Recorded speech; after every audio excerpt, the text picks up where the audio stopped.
Bonjour, aujourd'hui j'aimerais vous parler de nos pensées. Savez-vous que vous pouvez choisir vos pensées? Souvent on se laisse guider dans la vie par nos pensées qui viennent parfois d'un système de protection de notre cerveau. Donc il veut nous protéger d'éventuels inconforts et donc du coup il nous envoie des messages qui ne sont pas tout à fait corrects pour nous et qui nous empêchent de faire des choses qu'on voudrait faire. Mais savez-vous que vous pouvez choisir vos pensées? Je vous donne un exemple. Vous êtes en train de penser quelque chose de négatif. Qu'est-ce que cela vous apporte?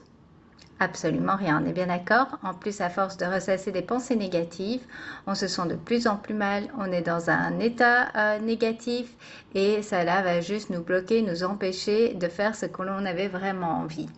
Le jour où j'ai appris qu'on pouvait en fait choisir nos pensées, ça a tout révolutionné.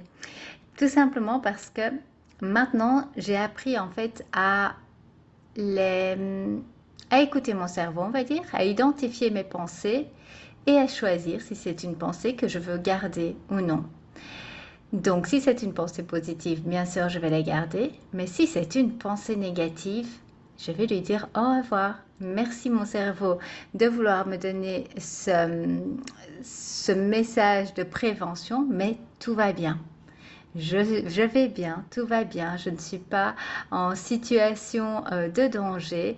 Si je fais ces choix, c'est parce que c'est bon pour moi. Donc, à ce moment-là, qu'est-ce qu'on fait?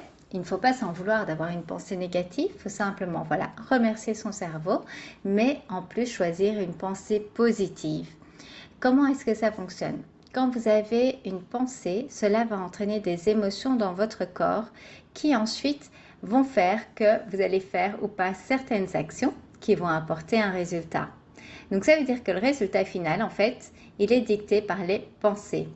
Donc si vous changez votre pensée négative qui vous limite par une pensée positive, vous allez du coup ressentir des émotions positives. Ces émotions positives vont faire que vous aurez envie de faire des actions qui vont vous rapprocher du résultat que vous souhaitez. Alors ça a l'air très simple comme ça et ça l'est en théorie. Maintenant, il faut savoir que ça demande de la pratique.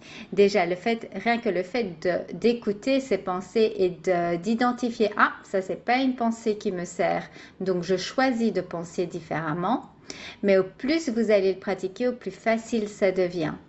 Donc, dans toute situation, une fois que vous vous sentez négative ou pas très bien, posez-vous la question. Qu'est-ce que je suis en train de penser? Ok, est-ce que cette pensée me fait du bien? Non? Eh bien, je fais le choix de m'en détacher. Et maintenant, je choisis une nouvelle pensée. Quelle pensée je peux choisir qui va faire que je me sente bien, que j'ai les bonnes émotions et que je puisse continuer ma journée en étant tout à fait zen? C'est un travail que je fais sur moi depuis plusieurs mois qui a complètement transformé ma vie parce que je sais à présent que je suis en charge de mes pensées et donc peu importe à quel moment je sens que ça ne va pas, eh bien je vais directement voir les pensées, j'identifie le souci, je choisis une pensée différente et ça me permet d'aller de l'avant. Je serais intéressée de savoir si certains d'entre vous font ce travail déjà sur leurs pensées. N'hésitez pas à partager cela avec moi ci-dessous et je vous souhaite une belle journée.